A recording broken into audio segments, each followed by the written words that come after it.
السلام علیکم ورحمۃ اللہ وبرکاتہ۔ کیا حال ہے آپ لوگوں کا؟ نحمده ونصلی علی رسولہ الکریم، اما بعد فاعوذ باللہ من الشیطان الرجیم، بسم اللہ الرحمن الرحیم۔ یہ جو آخری آیت ہے، ھذا بلاغ للناس، کیا مطلب ہے اس کا؟ ھذا کا اسم اشارہ کس طرف جا رہا ہے؟ سب تو مل کے جواب نہیں دیتے، ایک شخص دیا کرتا ہے، ہاتھ اٹھائیے اور جواب دیجیے۔ جی آپ؟ جی ہاں، ھذا یعنی یہ قرآن اور یہ جو کچھ بتایا جا رہا ہے، اور خصوصاً اس سے پیچھے جو باتیں کی جا رہی ہیں، یعنی اس سے پچھلا میسج، اس آیت سے منسلک پچھلا میسج کیا ہے؟ جو موضوع شروع ہو رہا ہے، یوم تبدل الارض غیر الارض والسماوات وبرزوا للہ الواحد القہار وترى المجرمین یومئذ مقرنین فی الاصفاد، یعنی آخرت میں جو کچھ انسان کے ساتھ ہونے والا ہے، کیونکہ آخرت انسان کا سب سے بڑا مسئلہ ہے، تو یہ بات تمام انسانوں تک پہنچا دی جانی چاہیے، اور خصوصاً لیجزی اللہ کل نفس ما کسبت، کہ ہر انسان کو اللہ تعالیٰ اس کی کمائی کا بدلہ پورا پورا دے گا۔ ان اللہ سریع الحساب۔ تو یہ پیغام صرف آپ کے لیے؟ کس کے لیے؟ سب انسانوں کے لیے۔ لیکن کیسے؟ سب انسانوں کو پہنچ گیا؟ کیا یہ پیغام سب انسانوں تک پہنچ گیا؟ سب انسان اس حقیقت کو جان گئے؟ سارے مسلمان بھی جان گئے؟ آپ کے گھر والے جان گئے؟ آپ کے رشتہ دار، آپ کے سب دوست، آپ کی جان پہچان کے لوگ؟ ابھی تو وہ بھی نہیں جانے جن کا آپ سے تعلق ہے، تو باقی لوگوں کی تو بات ہی کیا ہے جو آپ کے دائرہ کار میں نہیں، ان تک تو ابھی قرآن کا پیغام یہ پہنچا ہی نہیں۔ کیسے پہنچے گا؟ جو لوگ جان چکے ہیں وہ آگے پہنچائیں، بلغوا انی ولو آیا کے اصول کے تحت۔ مگر کیسے؟ وہ آگے کیسے پہنچائیں؟ ہاں، جاہدہم بہ جہادا کبیرا، لیکن کیسے؟ ہاں آپ بتائیے، حکمت کے ساتھ، مگر کیسے؟ یہ تو سارے اصول آپ بتا رہے ہیں، کرنے کا طریقہ بتائیے پریکٹیکل، جس سے پیغام پہنچ جائے۔ جی آپ؟ اپنے عمل سے اور کس طرح؟ یہ تو طریقے بتا رہے ہیں آپ، لیکن یعنی اس کے لیے اصول و ضوابط بتا رہے ہیں۔ آپ دیکھیے کہ جو جواب آپ سب دے رہے ہیں نا، اس کی مثال ایسے ہی ہے جیسے ایک شخص اپنے گھر جا کے پوچھے آج کیا کھانا پکا ہے، تو وہ کہے گھی، پھر وہ پوچھے کیا پکا ہے، کہے مرچیں، پھر وہ پوچھے کیا پکا ہے، وہ کہے زیرہ، پھر پوچھے کیا پکا ہے، وہ کہے نمک۔ کیا کھانا گھی، زیرے، نمک اور مرچ کا نام ہوتا ہے؟ کس کا نام ہوتا ہے؟ اس کے جو مین انگریڈینٹس ہیں۔ جب تک آپ یہ نہیں کہیں گے آلو گوشت پکا ہے یا کچھ، آپ کا جواب نمک، گھی، تیل نہیں ہوتا۔ میں آپ سے پوچھ رہی ہوں کہ یہ پیغام دوسرے انسانوں تک کیسے پہنچے گا؟ آپ کہتے ہیں حکمت سے۔ حکمت تو اس میں مرچ مسالے کی طرح ہے۔ میرا سوال یہ ہے کہ یہ بات جو اس وقت آج آپ نے قرآن میں پڑھی ہے، یہ آپ کے گھر والوں تک کیسے پہنچے گی؟ کیسے پہنچے گی ان تک؟ آپ بتائیے۔ ہاں، پھر آپ وہی جواب دے رہے ہیں۔ استطاعت کیا چیز ہے اس میں؟ جب آپ ان کو بتائیں گے، اگر آپ بتائیں گے نہیں تو نہ استطاعت کچھ کرے گی، نہ حکمت، نہ عمل، نہ اخلاق، کوئی چیز کچھ نہیں کرے گی۔ اچھے اخلاق تو غیر مسلموں کے بھی بہت ہیں، تو کیا ان کے اچھے اخلاق دیکھ کر ہمیں یہ پیغام ملتا ہے؟ کیا کسی کا اچھا اخلاق دیکھ کر یہ پتا چلتا ہے کہ اس نے کیا پڑھا ہوا ہے، اور خاص طور پر ایک مخصوص پیغام اس میں سے کیا ہے؟ ایسے تو نہیں بات بنے گی۔ کبھی سوچیں کہ دوسرے لوگوں تک قرآن کیوں نہیں پہنچا، یہ بات ان کو کیوں نہیں پتا؟ تو اس کا جواب کیا ہوگا؟ جی آپ بتائیے۔ جی ہاں، یہ آیت ہم نے تو پڑھی ہے، کسی اور کو نہیں پڑھائی۔ سمپل جواب ہے اس کا۔ یہ آیت خود تو ہم نے پڑھ لی ہے، کسی اور کو جا کے نہ سنائی ہے، نہ پڑھائی ہے، نہ لکھ کے دی ہے، نہ کسی اور طرح۔ کیسے بات پہنچے گی؟ جتنے مرضی اچھے اخلاق رکھیں آپ، بات نہیں پہنچے گی۔ لوگوں کو آخرت سے خبردار صرف اخلاق سے نہیں کیا جا سکتا جب تک کہ رب کے الفاظ ان کے سامنے نہ رکھ دیے جائیں. یہ ہے رب کا فرمان. کیا یہ کام آپ کر رہے ہیں؟ نبی صلی اللہ علیہ وسلم کا طریقہ کیا تھا؟ وہ لوگوں کو اگر صرف اچھا اخلاق بتاتے رہتے تو آپ تو اچھے اخلاق کے مشہور تھے، صادق اور امین تھے یا نہیں تھے نا؟ پھر انہوں نے صرف اسی کو تو نہیں دکھایا کہ میں صادق اور امین ہوں. اب خود ہی پہلی بوجھ لو کہ کس وجہ سے ہوں. آپ کا طریقہ کیا تھا؟ سیرت پڑھ چکے ہیں آپ؟ بتائیے مجھے سیرت کی روشنی میں آپ کا طریقہ کیا تھا؟ کوئی ایک دلیل سے اور مثال سے مجھے بتائیے. جی آپ بتائیے. پھر وہی بات وہ کہتی ہیں اپنے گھر والوں سے تبلیغ شروع کی تھی. بھائی تبلیغ تو ہو گئی، کیا تھا تبلیغ میں؟ پھر آپ وہ مرچ مسالے والی بات کر رہے ہیں. کیا کرتے تھے آپ؟ مجھے ڈائریکٹ عمل چاہیے آپ کا دلیل کے ساتھ. جو آیت آپ پر اترتی تھی، علوم القرآن پڑھا آپ نے؟ ابھی نہیں پڑھا، انہوں نے پڑھا. کیا ہوتا تھا جب کوئی آیت اترتی تھی؟ جو آیت آپ کو ملتی تھی آپ کیا کرتے تھے اس آیت کے ساتھ؟ اچھے اخلاق سے مسکرا کے لوگوں کو بتا دیتے تھے وہ آج میرے پاس ایک آیت اتری ہے. بس اتنا ہی کرتے تھے. کیا کرتے تھے آپ میں سے کوئی ہاتھ کھڑا کر کے بتائے. نہیں یہ بھی نہیں تھا. آپ بتائیے. صحابہ کرام کو جمع کر کے ان کو سناتے تھے، حفظ اس طرح کراتے جیسے آپ کو کلاس میں کرایا جاتا ہے، ایسے نہیں. کوئی اور بتایا آپ میں سے؟ یہ بھی ادھورے جواب ہیں. ہاں آپ بتائیے. عمل کی کیا بات ہے اس میں؟ پھر وہی غلط جواب. ہاں اور کوئی بتائے. کیا کرتے تھے آپ؟ اصل بات یہ ہے کہ آپ سوال کو سمجھتے ہی نہیں، اور جو سوال کو نہیں سمجھتا اس کا علم بھی ادھورا ہوتا ہے. میرا سوال یہ ہے کہ آپ صلی اللہ علیہ وسلم پر جب ایک آیت اتر جاتی تھی تو آپ پھر کیا کرتے تھے؟ اس آیت کے ساتھ عمل کرنے لگ جاتے تھے اس پر. پریکٹیکلی آپ کیا کرتے تھے اس آیت کا؟ ہاں آپ ہاتھ کھڑا کریے، شاباش بتائیے. نہیں، غیر علمی جواب ہے یہ. ٹھیک ہے میں مانتی ہوں پڑھ کے سناتے تھے، مگر علمی جواب دے مجھے جو علوم القرآن میں آپ نے پڑھا ہو. علمی جواب چاہیے. اسی لیے تو علوم القرآن پڑھاتے ہیں، ورنہ کیا فائدہ پڑھانے کا. جی آپ بتائیے ربیہ. یتلو علیہم آیاتہ پڑھ کے سناتے تھے، لیکن میں اس کا عملی طریقہ جاننا چاہتی ہوں کہ کیا طریقہ ہوتا تھا آپ کا پڑھ کے سنانے کا. آپ بتائیے. میں نے تو کہیں نہیں پڑھا کہ آپ نے آ کے لوگوں کو وجوہات بتائی ہو کہ آیت کیوں اتری آج مجھ پہ. کہیں نہیں لکھا ہوا. دیکھیے صرف خواہشات پہ مبنی باتیں مت کیجیے، صرف قیاس آرائیاں مت کیجیے. اصل بات کو جاننے کی کوشش کیجیے کہ آپ جب کوئی آیت اترتی تھی تو پھر کیا کرتے تھے. آپ علوم القرآن پڑھ چکے، آپ سیرہ پڑھ چکے، لیکن آپ کو یہ نہ پتا چلا کہ آپ پر جب قرآن اترتا تھا تو اس کے بعد پھر آپ اترے ہوئے قرآن کے ساتھ کرتے کیا تھے. اگر آپ نے یہ نہیں جانا کیا جانا ہے پھر اس آیت پر عمل کیسے ہو سکتا ہے؟ ھذا بلاغ للناس پہ عمل کیسے ہو سکتا ہے؟ ہو ہی نہیں سکتا. اسی لیے تو کر نہیں رہے لوگ. اسی لیے تو امت مسلمہ یہ کام کر نہیں رہی. اور جب یہ کام کر ہی نہیں رہے لوگ تو دنیا غافل ہے اپنے انجام سے، اپنی آخرت سے. سارا قصور اور ساری کوتاہی ہماری ہے، کیونکہ ہمیں پتہ ہی نہیں کہ ہمارے پیغمبر نبی اکرم صلی اللہ علیہ وسلم نے کیا کیا، اس پیغام کو سارے لوگوں تک کیسے پہنچایا. اس کے بعد کیا کرتے تھے؟ یہ کہاں لکھا ہوا ہے؟ دلیل لائیے اپنے بات کے جواب کی. کوئی مجھے ریفرنس دیجئے کہ میرے سوال کا جواب یہی ہے جو آپ بتا رہی ہیں. کیا سارائی تو نہیں کر رہی؟ پتہ ہمارا نظام تعلیم یہی ہے، تیر تکے سے جواب دینا. کوئی سائنٹیفک انداز نہیں ہے ہمارا سوچنے کا. ہاں آپ بتائیے. یہ جو آپ کہہ رہی ہیں نا کہ صحابہ کرام کو جمع کر لیتے تھے، یہ بات نہیں ہے اس طرح. آپ صلی اللہ علیہ وسلم کاتبین وحی میں سے کسی کاتب کو بلاتے تھے اور اس کو لکھواتے تھے، پھر اس کو پڑھ کے سناتے تھے. یعنی سب صحابہ کو نہیں لکھواتے تھے. لہذا آپ دو باتوں کو جمع کر رہے ہیں تو غیر واضح جواب ہے. تو میرا سوال یہ ہے کہ نبی صلی اللہ علیہ وسلم پر جب کوئی آیت اترتی تھی، کیونکہ آپ کو کہا گیا نا بلغ ما انزل الیک من ربک، تو آپ پھر کیا کرتے تھے؟ سب سے پہلے تو کسی کاتب کو بلا کر اس کو لکھواتے تھے.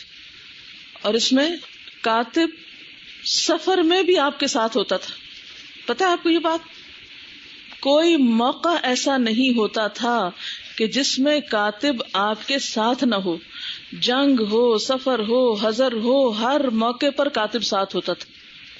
جو بھی آپ کے پاس آتا تھا کتاب و حکمت میں سے آپ اس کو آگے پہنچاتے جاتے تھے. پھر اسی طرح صحابہ کرام کو سناتے تھے. جب آپ سناتے تھے، اور یہ صرف صحابہ کرام کو نہیں سناتے تھے، یہاں ایک غلطی آپ یہ بھی کر رہے تھے کہ صحابہ کو سناتے تھے. یہ آپ کے سوچنے کا انداز غلط ہے. آپ نے صرف صحابہ کو نہیں سنایا، اور کس کو سنایا؟ آپ نے مسلم ہیروز میں حضرت ابوبکر کے بارے میں پڑھا ہے. حضرت ابوبکر رضی اللہ تعالیٰ عنہ کو ایک موقع پر بہت مار پڑی تھی کفار سے. کس بات پہ مار پڑی تھی آپ بتائیے؟ جب انہوں نے حرم میں جا کے قرآن سنایا تھا. کس کو سنایا تھا؟ کفار کو سنایا تھا.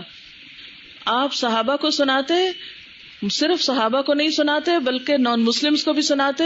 جب کبھی آپ کسی کے سامنے بھی اسلام کا پیغام رکھتے اس کو قرآن سناتے تھے، قرآن کا کوئی حصہ اس کے سامنے پیش کرتے تھے. یہ تھا ھذا بلاغ للناس کا عملی طریقہ. اور پھر آپ ہی کے طریقے پر عمل کرتے ہوئے صحابہ کرام بھی کیا کرتے تھے؟ آگے سناتے تھے. اور اس کی مثالیں صحابہ کی زندگی سے بھی آپ کو ملے گی. حضرت ابوبکر رضی اللہ تعالی عنہ کو قرآن سنانے پر مارا گیا تھا. آپ میں سے کس نے مار کھائی ہے آج تک کہ وہ قرآن سنا رہا تھا کسی کو اور اس نے آگے سے مارا ہو اس کو؟ کوئی نہیں. کوئی مار کھانے والا نہیں ہے دین کی خاطر. ہم مار تو کیا، بات بھی نہیں سننا چاہتے کسی سے. ہم تو کسی کی نظروں میں برا بننا ہی نہیں چاہتے. ہم تو ہر دل عزیز ہونا چاہتے ہیں کہ لوگ ہمیں پسند کریں. ہم صرف وہ بات کرنا چاہتے ہیں جو لوگ پسند کر لیں، جس سے ہماری عزت بنے، جس سے ہمیں شہرت ملے، جس سے ہم لوگوں کے ہر دل عزیز ہو جائیں، چاہے لوگوں تک پیغام پہنچے یا نہ پہنچے. ہم نے پہنچایا ہی کب ہے؟ اللہ تعالیٰ تو فرما رہے ہیں ھذا بلاغ للناس، یہ انسانیت کے نام پیغام ہے. لیکن افسوس یہ کہ جن کے پاس یہ پہنچ چکا ہے وہ اسے اپنے تک رکھ کے بیٹھے ہوئے ہیں، اسے آگے نہیں لے جا رہے. کتنی دفعہ آپ کی زندگی میں ایسا موقع آیا کہ آپ نے اپنی کسی دوست کو اپنی کسی مجلس میں کسی جگہ بیٹھے ہوئے کسی موافق، کسی مخالف، کسی پسندیدہ، کسی ناپسندیدہ، کسی خوشگوار، کسی ناخوشگوار موقع اور حالت میں لوگوں کو قرآن کھول کر دکھایا ہو کہ یہ دیکھیں یہ کیا لکھا ہوا ہے، یہ قرآن کیا بتا رہا ہے. ہم لوگوں کو اگر دین کی تبلیغ کرتے بھی تو زبانی اپنی خطابت سے لوگوں کو مسحور کرنے کی کوشش کرتے ہیں، بحث مباحثے میں پڑ جاتے ہیں، لوگوں کو اپنے خود ساختہ دلائل دینے لگتے ہیں، سچی جھوٹی باتیں کرنے لگتے ہیں. تبلیغ کا یہ انداز غلط ہے. تبلیغ کا اصل انداز کیا ہے؟ لوگوں کے سامنے قرآن کی آیات رکھے. اور یہ جو آپ کو لفظ لفظ کا ترجمہ یاد کرایا جاتا ہے، یہ کس مرض کی دوا ہے کہ آپ ہر وقت ترجموں کے محتاج نہ رہیں. ترجمہ آپ کے دل میں ہو، نسخہ آپ کے جیب میں ہو. جہاں کہیں آپ جائیں قرآن کا نسخہ آپ کے ساتھ ہو. خواہ آپ شادی میں جائیں، خواہ آپ مرگ میں جائیں، خواہ آپ کسی کی ملاقات کو جائیں، خواہ کوئی آپ کی ملاقات کے لیے آئے، قرآن کا ایک نسخہ ہر لمحہ آپ کے پاس ہو. اور جہاں موقع ملے موقع کی مناسبت سے کھولیں آپ اور لوگوں کو بتائیں کہ یہ دیکھیں قرآن کیا کہتا ہے. آئے میں آپ کو قرآن کی ایک خوبصورت آیت سناتی ہوں. جب تک ہم اس طرح پیغام نہیں پہنچائیں گے یہ بلاغ للناس نہیں ہوگا، لوگوں تک نہیں پہنچے گا. ہم صرف لوگوں کو اسکارف پہن کے دکھا دیتے ہیں، مسکرا کے دکھا دیتے ہیں، اچھی طرح بات کر کے خوش کر دیتے ہیں لوگوں کو، اور ہم سمجھتے ہیں بس تبلیغ ہو گئی. ہم میں سے کتنے لوگ ہیں جنہوں نے یہاں پر کوئی آیت پڑھی ہو اور وہ آیت ان کے دل میں اتری ہو، پھر انہوں نے وہی آیت گھر جا کر گھر والوں کو کسی چائے کے وقت، کھانا کھاتے وقت، کسی اور موقع پر اس میں سے نکال کے بتائی ہو کہ آج میں نے یہ پڑھا. ہم میں سے کتنے لوگ ہیں جو اپنے علم کو شیئر کرتے ہیں دوسروں کے ساتھ. ہم اور باتیں شیئر کرتے ہیں نا جو ہمارے دل کو لگی ہوتی ہیں. کسی سے کوئی جھگڑا ہو گیا، ہمارا دل بڑا رنجیدہ ہوا، ہم فوراً بتاتے ہیں دوسرے کو. کوئی چیز ہمیں اچھی لگی، کسی نے ہماری تعریف کر دی، کسی نے ہمارا دل خوش کر دیا، ہم فوراً دوسرے کو بتاتے ہیں کہ یہ دیکھو یہ بات، آج میری سہیلی نے یہ بات کی، آج فلاں نے یہ کہا، آج ٹیچر نے یہ کہا، آج اس نے. جو دل کی باتیں ہوتی ہیں وہ ہر ایک سے شیئر کر رہے ہوتے ہیں. قرآن دل پر ہی نہیں اترا، شیئر کس سے کریں گے؟ اگر واقعی دل پہ اتر جائے تو پھر چین آ ہی نہیں سکتا کہ آپ دوسرے کے ساتھ شیئر نہ کریں. ابھی میں دیکھ رہی تھی کہ کتنی سخت آیتیں تھیں جو آج کی اس تفسیر میں گزری ہیں، لیکن میں نے کوئی آنکھ نم نہیں دیکھی، کوئی چہروں پہ خشوع نہیں دیکھا. کیا اہل قرآن ایسے ہی ہوتے ہیں کہ قرآن کی مجلس میں بھی ان کے دل نہ پسیجے؟ یہ قرآن پاک کی سخت ترین آیات تھی جو آج آپ نے پڑھی ہیں، لیکن پڑھ کے ہمارے اوپر کیا گزری ہے، ہم میں سے ہر ایک اپنا جائزہ لے. ایسا نہ ہو کہ یہ علم الٹا آپ کے دل ہی سخت کر دے، پڑھ پڑھ کے بے حس ہو جائیں. قرآن نے خاص طور پر منع کیا ہے وَلَا يَكُونُوا كَالَّذِينَ أُوتُوا الْكِتَابَ مِن قَبْلُ فَطَالَتْ عَلَيْهِمُ الْأَمَدُ فَقَسَتْ قُلُوبُهُمْ. وقت گزرنے کے ساتھ ساتھ اہل کتاب کے دل سخت ہو گئے، بہت علم تھا ان کے پاس. ایسا نہ ہو کہ آپ کے پاس بھی علم کے انبار لگ جائیں اور دل سخت ہو جائیں. دل نرم ہوتے ہیں دوسروں کے ساتھ شیئر کرنے سے بات. اس ہفتے کے دن سیٹرڈے کو کراچی میں ایک خاتون میرے ہاتھ میں مسلمان ہوئی ہیں. خاتون کا نام نینسی ہے، یوگنڈا سے تھی. وہ کوئی 3-4 ہفتے پہلے کی بات ہے کہ الہدا میں ایک کال آئی، اور اس وقت بھی شاید میں ٹریول ہی کرنے والی تھی. ایک کال آئی اور اس میں کسی نے کہا کہ ایک خاتون ہے، وہ یہاں پر پاکستان آئی ہوئی ہیں اور وہ کچھ اسلام سے دلچسپی رکھتی ہیں، تو اگر آپ کے ادارے میں کوئی انگریزی بولنے والی لڑکیاں ہیں تو براہ کرم ان سے ان کی ملاقات کروا دیجیے. تو اسی وقت میں نے نوٹ لکھا کہ فوری طور پر ان کی اس کال کا جواب دیا جائے، کیونکہ اگر اس میں ذرا بھی غفلت کی تو سخت پکڑ ہوگی. کیونکہ ہم تو نہیں کسی تک پہنچے، لیکن اگر کوئی ہم تک پہنچا اور ہم سستی کے مارے بیٹھے رہیں اور اس تک نہ پہنچے اور اس کی کال کا جواب نہ دے تو پھر سخت پوچھ ہوگی. میں نے کہا کہ میں جا رہی ہوں، ایسا نہ ہو کہ میں واپس آؤں اور آپ ٹال مٹول کر دیں کہ ہمیں تو پتہ ہی نہیں چلا اور پتہ نہیں وہ کہاں تھی اور کیا ہوا. خود پیچھا کریں، خود پہنچیں جہاں بھی ہیں وہ. بہرحال الحمدللہ جس کے ذمہ کام لگایا تھا انہوں نے کیا. انہوں نے ان سے کانٹیکٹ کیا، وہ ملنے کے لیے آئیں، کچھ ملاقاتیں ہوئیں، ڈسکشنز ہوئیں، جو ان کے ذہن میں سوال تھے ان کو کچھ اطمینان ہوا. پھر میرا ایک سیٹرڈے کا فورم ہوتا ہے کراچی میں، تو اس میں وہ کلاس میں آئیں. انہیں اردو زیادہ نہیں آتی، لیکن جتنی دیر میں وہ بیٹھی رہی مسلسل توجہ اور غور کے ساتھ سنتی رہی. کوئی 2-2.5 گھنٹے کی کلاس تھی. کیا مجال ایک دفعہ انہوں نے جمائی لی ہو، ایک دفعہ انہوں نے ادھر ادھر لوگوں کو دیکھا ہو. مسلسل یکسوئی کے ساتھ بغیر زبان سمجھے وہ بیٹھ کے سب کچھ سنتی رہی.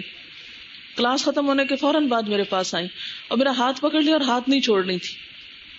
کہتی کہ مجھے یہاں آ کر کچھ محسوس ہوا ہے، اور میری شکل دیکھتی جائیں دیکھتی جائیں دیکھتی جائیں.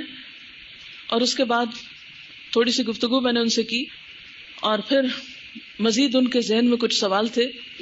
ہماری جو بہن ان کے ساتھ لگی ہوئی تھی وہ مسلسل ان کے ساتھ ان کے سوالوں کے جواب ڈسکشنز وغیرہ یہ شیئر کر رہی تھی ان کے ساتھ. بہرحال اس سیٹرڈے کو انہوں نے مجھے پیغام بھیجا کہ اب وہ تیار ہیں اسلام قبول کرنے کے لیے. تو میں نے کہا کہ لے آئیے ان کو، سب کے سامنے کلمہ پڑھوا دیتے ہیں. بہرحال قصہ کچھ یوں ہے کہ وہ کہتی ہیں کہ میں یوگنڈا میں ہی پیدا ہوئی، وہاں پر ہی ایجوکیشن حاصل کی، 5 بچے ہیں ان کے، شوہر ان کے کیتھولک کرسچن ہیں، اسٹانچ قسم کے. کہتی کہ میں نے ساری زندگی اتنی زندگی پڑھایا، کسی لائبریری میں کہیں بھی مجھے انگریزی میں قرآن کا ترجمہ نہیں ملا. کہتی throughout my life I haven't seen Quran in English. کہتی کہ ایک پارٹی میں ہم لوگ گئے، ہمارے ساتھ کچھ اور کولیگز بھی تھی، تو جو ہماری ہوسٹ تھی انہوں نے سب کو ایک ایک گفٹ دیا. جو مسلمز تھے ان کو بھی دیا اور جو نان مسلمز تھے ان کو بھی دیا. کہتے اس گفٹ کے اندر قرآن پاک کا ایک چھوٹا نسخہ بھی تھا ترجمے کا. اور یہ پہلا موقع تھا کہ جب میں نے انگلش میں قرآن کا ٹرانسلیشن دیکھا تھا. یہ نینسی کہتی ہے کہ مجھے ان خاتون کی یہ بات بہت اچھی لگی کہ انہوں نے ڈسکریمنیشن نہیں کی، جو تحفہ مسلمز کو دیا ہے وہی تحفہ مجھے بھی دیا ہے، تو مجھے اس تحفے کی قدر کرنی چاہیے. کہتی کہ میں نے اس کو کھول کے پڑھا، مجھے باتیں بہت اچھی لگی، تھوڑی اور کیوریوسٹی بڑھی. اس کے بعد وہاں کوئی بتانے والا، کوئی سکھانے والا ایسا نہیں ملا ان کو، لیکن وہ دل میں ایک بات لگ گئی. اتفاق سے پاکستان کی ایک فاؤنڈیشن نے ان کو اسکالرشپ دیا، یہاں پر وہ میرا خیال ہے ایم فل کی ڈگری کر رہی ہیں ایجوکیشن میں، اور پڑھنے کے لیے یہاں پر آئیں. یہاں پر آ کر بھی ان کی مصروفیت شدید تھی، صبح 7 بجے سے رات 9-10 بجے تک وہ پڑھ رہی ہیں، لائبریری جا رہی ہیں، ریسرچ کر رہی ہیں. لیکن اس دوران مسلمانوں سے کچھ انٹریکشن ہو گیا. یہاں جس مسلمان سے بات ہوئی ان کو الہدا کا پتا تھا، انہوں نے پھر الہدا کال کر کے کہا کہ پلیز آپ ان کے ساتھ مزید کو بندوبست کریں ان کا. اب وہ اس دن جب آئیں اور کلمہ پڑھنے کے لیے تو بہرحال وہ کہنے لگی کہ مجھے پتا ہے کہ میرے سامنے بہت سے چیلنجز ہیں، میرے 5 بچے ہیں جو مجھے بے حد عزیز ہیں، میرا شوہر ہے جس کو چھوڑنا میرے لیے بے حد مشکل ہے، لیکن جو کچھ میں نے پایا ہے اس کی مجھے جو بھی قیمت دینی پڑے میں دوں گی.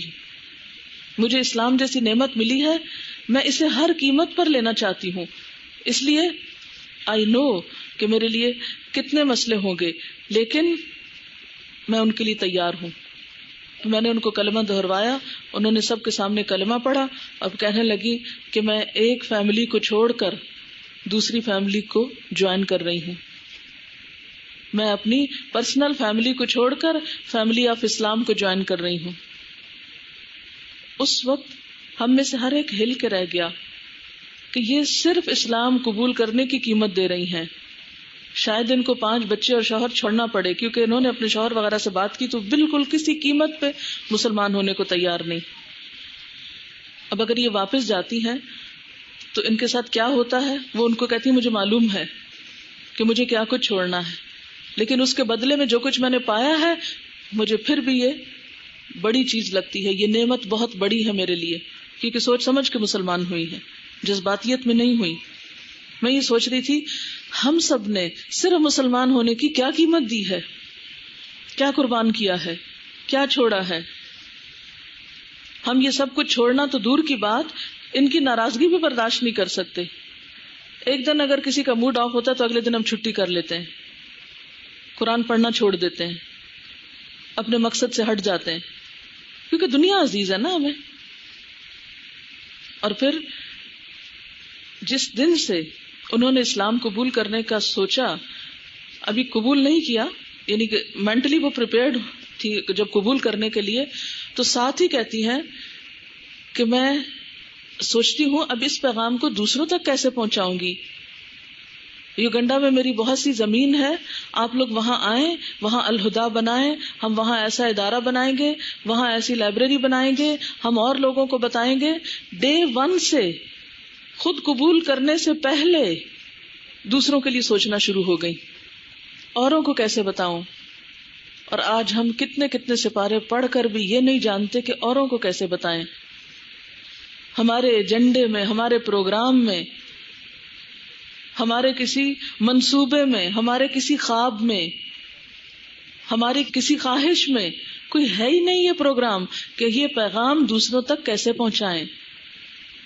انہوں نے کچھ پایا ہے، انہیں اس نعمت کے پانے کا احساس ہے، وہ اسلام کو ایک نعمت سمجھتی ہیں، ہم اسلام کو اپنے لیے ایک مصیبت سمجھتے ہیں کہ یہ کیا ہوا، یہ نہ کرو، وہ نہ کرو. اسلام کی طرف آنے سے تو ہماری زندگی مشکل ہو گئی ہے. یہ فرق ہے ہم میں اور ان میں، کیونکہ جو اس کو نعمت سمجھتے ہیں وہ اسے دوسروں سے شیئر کرنا چاہتے ہیں. ہم اس کو مصیبت سمجھتے ہیں، لہذا چھپا چھپا کے رکھتے ہیں، کسی کو پتہ نہ چلے. ہم مسلمان ہونے پہ شرمندہ ہیں اس لیے کہ ہم نے کوئی قیمت جو نہیں دی، ہمیں سب کچھ مفت مل رہا ہے. تو جو چیز مفت مل رہی ہے اس کی کوئی قدر بھی نہیں ہوتی. ہم سب کو سوچنا چاہیے کہ کل قیامت کو کیا جواب دیں گے، جواب دہی تو کرنی ہوگی. اصل مشکل یہ ہے نا کہ ہمیں یہ خوشخبری مل چکی ہے کہ بس چونکہ کلمہ پڑھ چکے ہو اس لیے جنت تو تمہارے لیے پکی ہے، جنت تو تمہیں مل ہی جائے گی، اس لیے کچھ کام کرنے کی ضرورت ہی کیا ہے. کیوں اتنی مشقتیں اٹھاتے ہو، کیوں کسی کی باتیں سنتے ہو، کیوں تکلیفیں اٹھاتے ہو؟ جنت مل ہی جائے گی نا، کیا مشکل ہے؟ یہی تسلی ہے نا سب کو، اسی لیے تو کچھ کرتے نہیں. لیکن صحابہ کرام کو ایسی کوئی تسلی نہیں تھی، اس لیے وہ مار کھا کے بھی دوبارہ مار کھانے کے لیے تیار ہوتے تھے. کہ کیا ہوا؟ اللہ کی خاطر یہ سب کچھ جا رہا ہے نا. ہر چیز کی ایک قیمت ہوتی ہے، جنت کی بھی ایک قیمت ہے. جب تک وہ قیمت نہیں دیں گے، جب تک قربانی نہیں دیں گے، جب تک اس کے لیے تڑپیں گے نہیں، جب تک وہ نہیں کریں گے جو صحابہ کرام نے کیا، تو ان کے ساتھ وہاں کیسے رہنے کے حقدار ہوں گے؟ وہ تو اتنی قربانیاں کر کے وہاں پہنچے اور ہم سو کے پہنچ جائیں، یہ کیسے ممکن ہے؟ تو یہ جو ایک چانس ہمیں ملا ہوا ہے، اگر اس کو گنوا دیا تو دوبارہ زندگی نہیں ملنے کی کہ دوبارہ کچھ آ کے کر سکیں. تو ھذا بلاغ للناس، جن کے پاس یہ کتاب ہے، جن کو یہ علم مل چکا ہے، ان کی یہ ذمہ داری ہے کہ اسے دوسروں سے شیئر کریں، دوسروں تک پہنچا دیں. ہم کسی کو تحفہ بھی دیتے ہیں تو کن چیزوں کا؟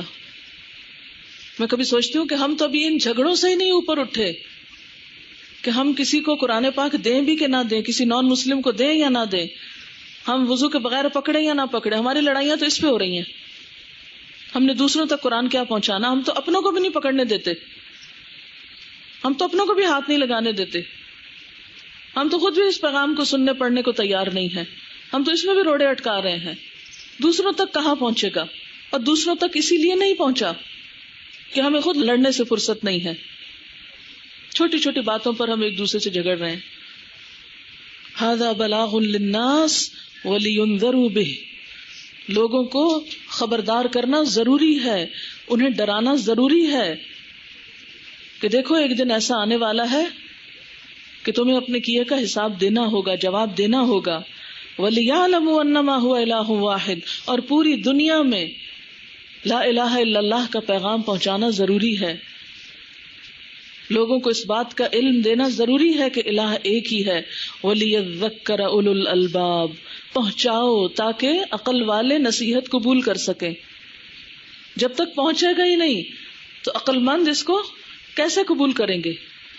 اب میں سوچتی ہوں کبھی کہ اس نینسی جیسی اور معلوم نہیں کتنی خواتین ہوگی جو واقعی دین کو قبول کرنا چاہتی ہوں گی، لیکن ان کے پاس دین پہنچا ہی نہیں.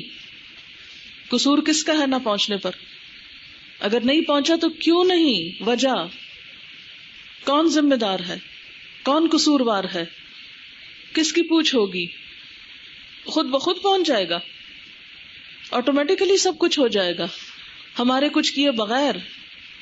اگر یہی نسخہ تھا تو پھر صحابہ کرام نے کیوں قربانیاں کی، کیوں گھر بار چھوڑے، کیوں مشقتیں اٹھائیں؟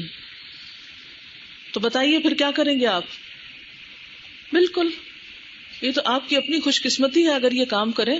نہیں کریں تو اللہ کو پرواہ، ہم جیسے کوڑے کرکٹ کی، وہ صفائی کر کے کسی اور کو لے آئے گا. جی آپ فرمائیے. بالکل انہوں نے یہ بتایا کہ قرآن پاک کے بارے میں جو آتا ہے جاہدہم بہ جہادا کبیرا، اس قرآن کے ذریعے جہاد کبیر کرو ان کے ساتھ، یعنی جن تک یہ نہیں پہنچا ان تک پہنچانے کی بڑی کوشش کرو یا بڑے پیمانے پر کوشش کرو. تو یہ کہتی ہیں کہ جب میں یہاں سے کلاس سے نکلتی ہوں تو سب سے پہلا واسطہ میرا اپنے ڈرائیور سے پڑتا ہے. میں گاڑی میں بیٹھتے ہی اس کو بتاتی ہوں جو کچھ میں پڑھ کے آتی ہوں. گھر پہنچتی ہوں تو اور ملازمین ہوتے ہیں، ان کو بات بتاتی ہوں. اس کے بعد کوئی رشتہ دار یا میل ملاپ والے لوگ آتے ہیں تو ان تک بات پہنچاتی ہوں.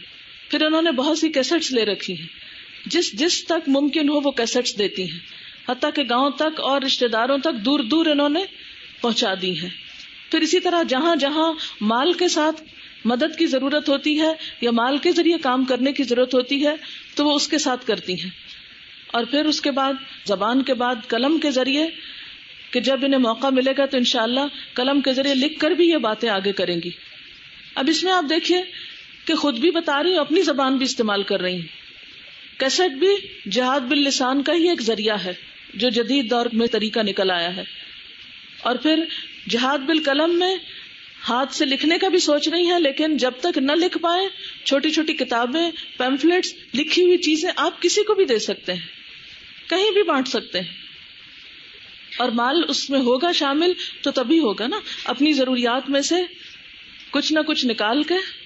یہ کہتی ہیں کہ انہوں نے اپنے محلے میں دعاؤں کے کارڈز اور کتابیں اور جو کچھ اس طرح کی چیزیں ہیں وہ سب کو بانٹی ہیں.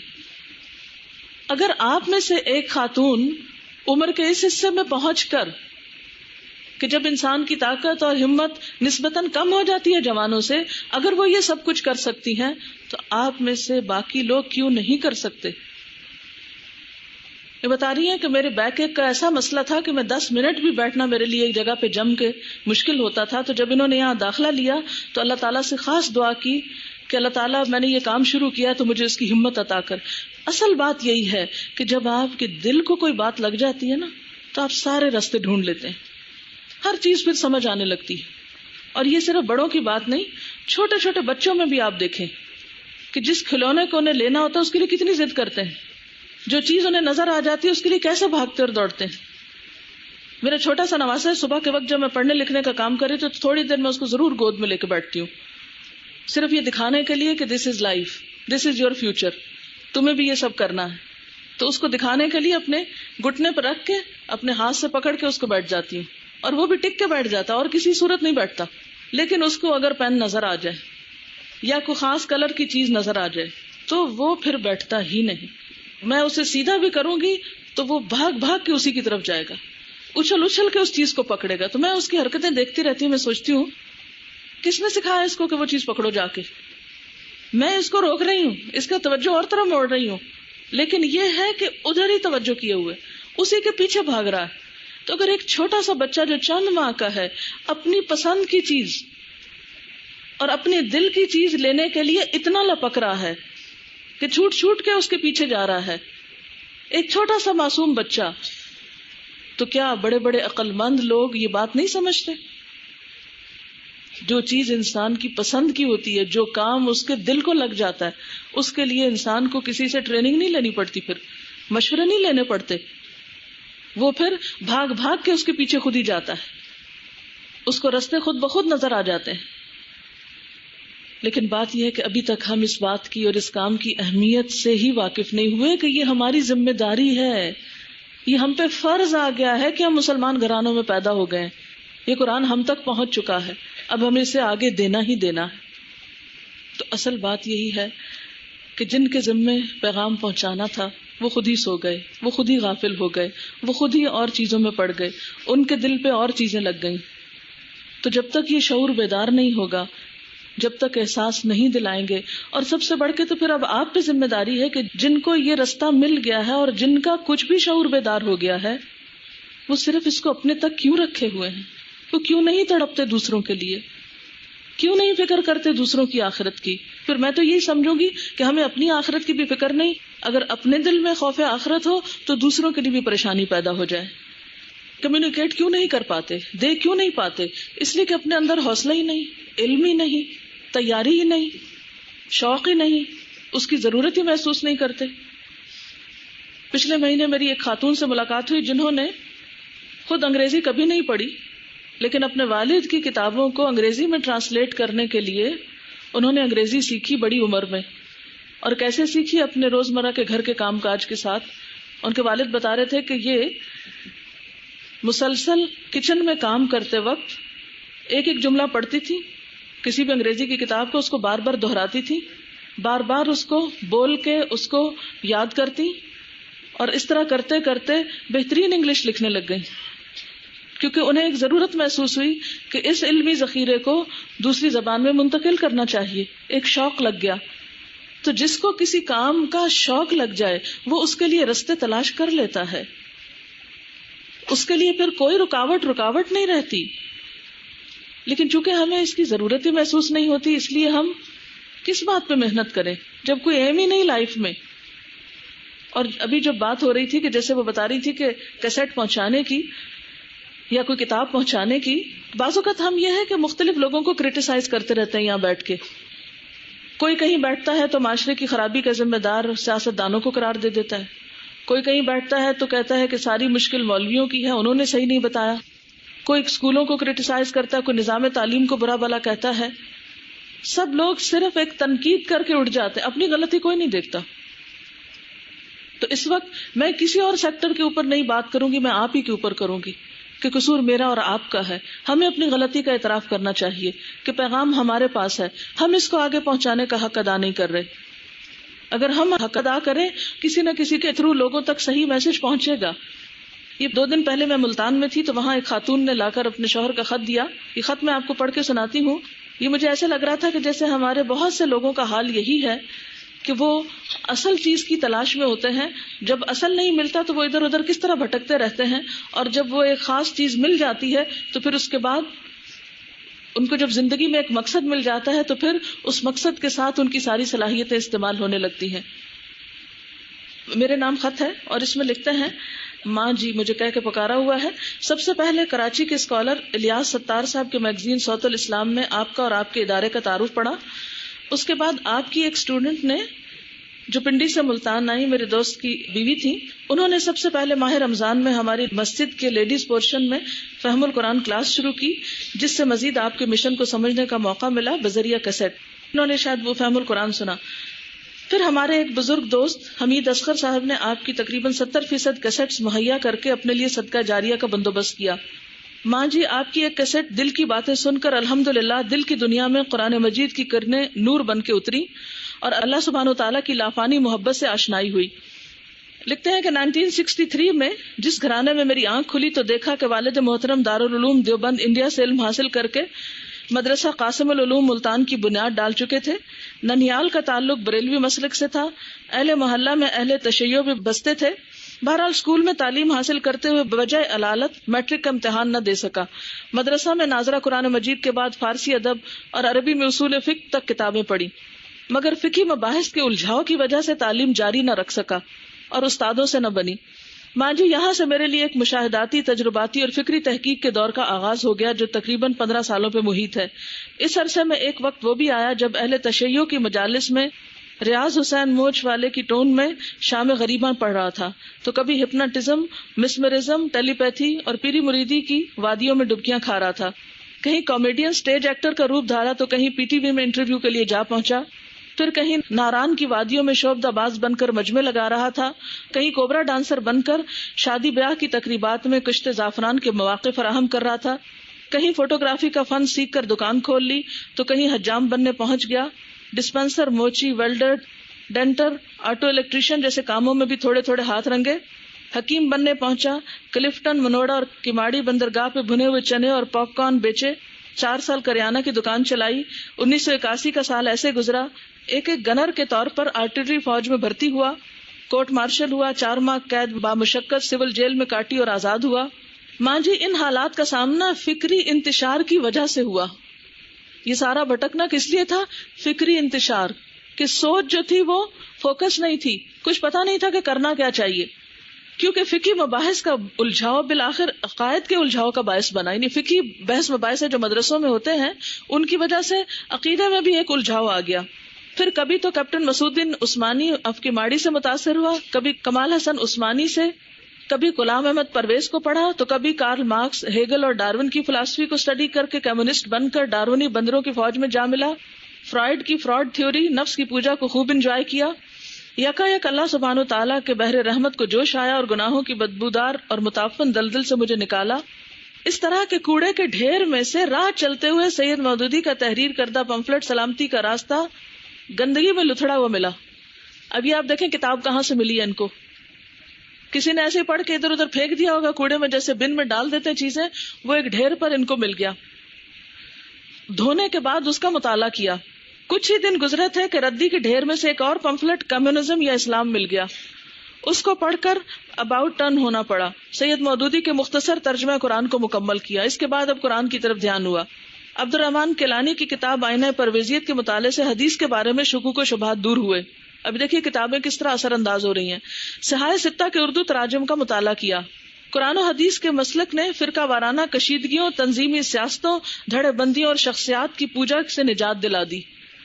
یعنی یہی ہمارے معاشرے میں ہو رہا ہے نا، دھڑے بندی، فرقہ واری، شخصیت پرستی. ماں جی 1992 سے جامع مسجد ابو ہریرہ کے زیر انتظام نقش بند کالونی میں فیملی سمیت شفٹ ہوا ہوں. امامت، خطابت کے فرائض سر انجام دے رہا ہوں. اسی اسنا میں کرسچینٹی کے بارے میں لٹریچر مسلمانوں کے گھر آنا شروع ہو گیا. یعنی ان کے گھر میں کسی کرسچن نے آ کے کتابیں چھوڑی، جس پر بائبل منگوا کر اسٹڈی کی، اشکالات کے جواب لکھ کر علماء سے چیک کرا کے مختلف تنظیموں اور اداروں کی طرف شائع کرائے کہ کرسچن مشن تک لٹریچر پہنچایا. کلمی نام کی تبدیلی حفظ ما تقدم کے طور پر کی، یعنی اپنا ایک پین نیم رکھ لیا. تقابل ادیان کی وادی میں مجبوراً اترنا پڑا. پیغام اسلام، مغرب نے عورت کو کیا دیا، ملتان کے بارے میں، بشارات انجیل، نجات کا منصوبہ، اسلام یہ سینٹ پالی مسیحیت، بائبل یا قرآن اور مختلف اشارات اور ہینڈ بل تحریر کیے جو کہ بطور نمونہ ہمراہ ہیں. وہ انہوں نے پیکٹ بھی بھیجا مجھے. سورۃ اخلاص کی تفسیر میں جمعہ کے خطبہ کے دوران تقابل ادیان بیان کر کے اسلام کی عظمت واضح کرنے کا موقع ملا، جس کی آڈیو کیسٹ بھی ساتھ بھیج رہا ہوں. مسیحیت کے موضوع پر PhD کے ایک تھیسس میں شیئر کرنے کا موقع بھی اللہ نے عطا کیا. ماں جی، مسجد میں قرآن مجید کا ترجمہ اور تفسیر الحمدللہ اب تک 2 دفعہ بیان کر چکا ہوں. درس حدیث جاری ہے. تفاسیر میں تفہیم القرآن، احسن البیان، تیسیر القرآن، تفسیر ماجدی اور قرآن آسان تحریک والوں کا ترجمہ زیر مطالعہ رہتے ہیں.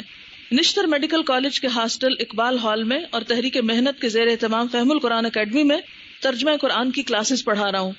علاوہ ازیں گھروں میں بچوں کو قرآن مجید بھی پڑھاتا ہوں. معاشی پرابلم تو الحمدللہ نہیں ہے، مگر گناہ آلود زندگی کا کفارہ بشکل طالب علمانہ کوششوں کے ادا کرنے کے باوجود دل میں قرآن مجید کے نور کے اترنے کا ذریعہ اللہ نے آپ کو بنایا. یعنی کیسٹ سن کر پھر ان کے دل میں قرآن کا وہ نور اترا، جس پر میں اللہ تعالیٰ کا اور آپ کا شکریہ ادا کرتا ہوں. اللہ تعالیٰ آپ کو اجر عظیم سے نوازے اور صدقہ جاریہ کو قبول فرمائے. ماں جی، آئندہ زندگی میں الہدیٰ انٹرنیشنل کے جینٹس کے ونگ میں اپنی خدمات آفر کرتا ہوں.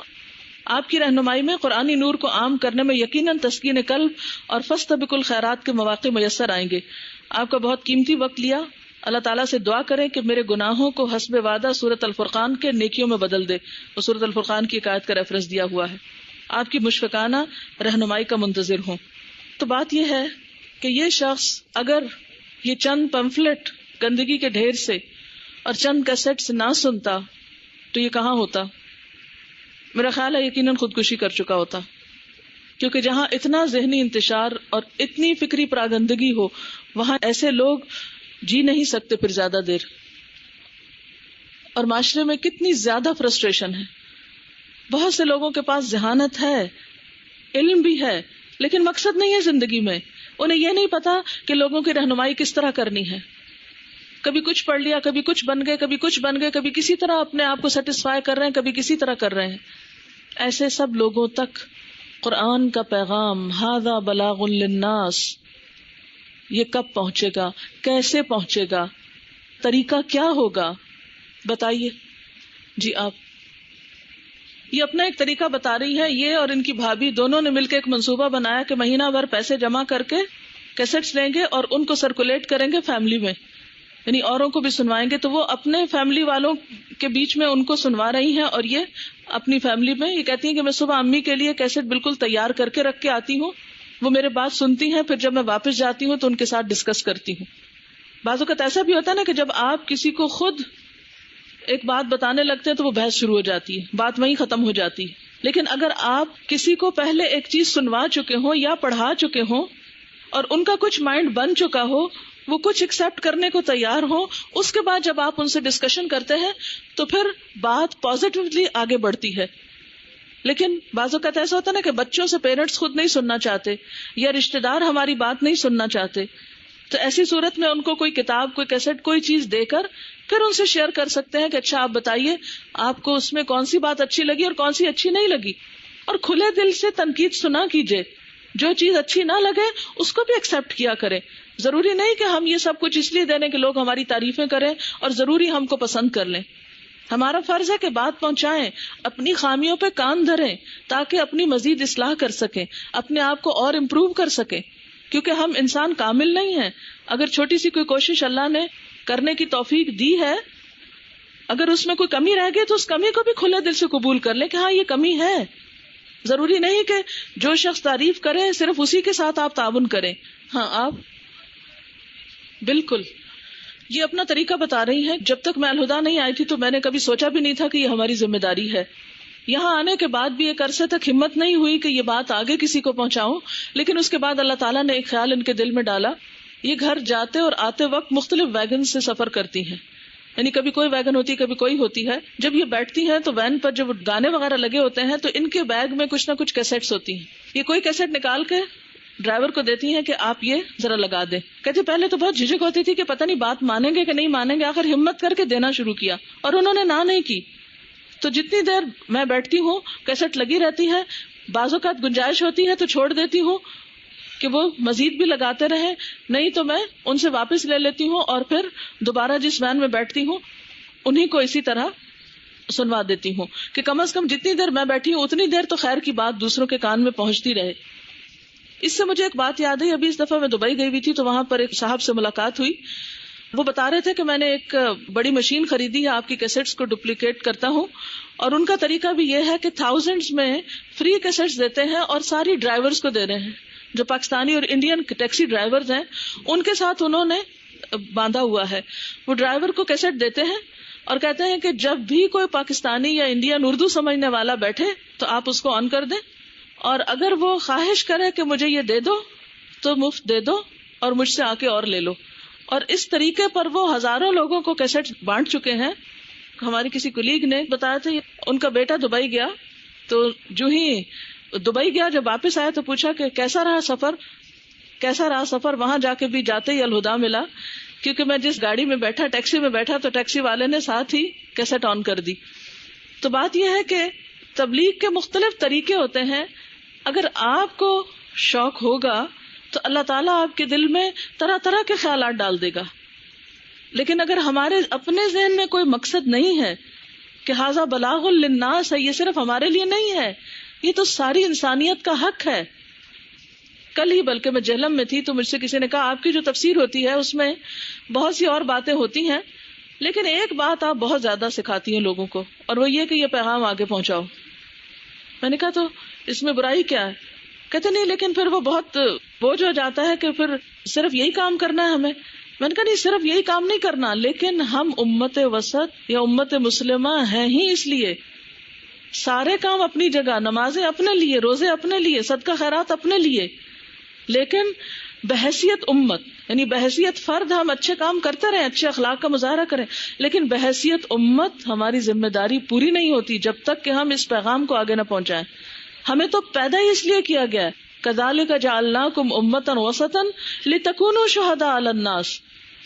تمہیں امت وسط کس لیے بنایا کہ تم لوگوں کے سامنے حق کا پیغام رکھو. كُنتُمْ خَيْرَ أُمَّةٍ أُخْرِجَتْ لِلنَّاسِ. تم بہترین امت ہو، کس لیے بنائی گئی ہو؟ اخرجت للناس. تمہیں تو لوگوں کی خدمت کے لیے پیدا کیا گیا ہے، تمہیں تو لوگوں کے لیے بنایا گیا ہے، اور ہم صرف اپنی ذات کے لیے محدود ہو کر رہ گئے. جی آپ فرمائیے. بالکل صحیح کہا آپ نے کہ منافقین کا جتنا سخت انجام ہے اتنا کافروں کا بھی نہیں ہے. پہلے ہی سپارے میں آپ نے منافقین کی جو صفات پڑھی ہیں اس میں کیا ہے؟ لا یشعرون، آگے آتا ہے لا یفقہون، لا یعلمون ما یشعرون. وہ شعور سے عاری ہوتے ہیں، اہل ایمان تو شعور سے عاری نہیں ہوتے. میں نیوز پیپرز کے ریفرنس سے بات کرنا چاہ رہی تھی کہ آج کل اس میں میڈیا میں بہت سی ایسی آرٹیکلز اور ایسی چیزیں آتی ہیں جو کہ بہت بری ہیں.